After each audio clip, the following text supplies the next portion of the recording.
पाहत आहोत जनकार्य न्यूज, जनतेच्या न्याय हक्कासाठी लढणारं एकमेव news channel Janakarya news. Takdiwadi येथे कर्नाटकी बेंदूर 12 बलुतेदारांसमवेत उत्साहात संपन्न।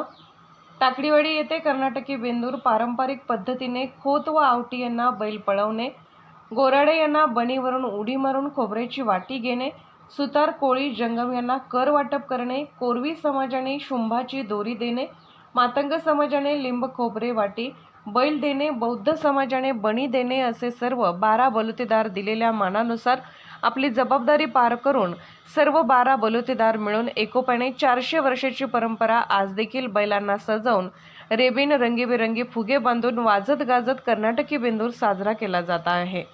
जनकार्य न्यूजसाठी प्रतिनिधी पवन बिरनगे।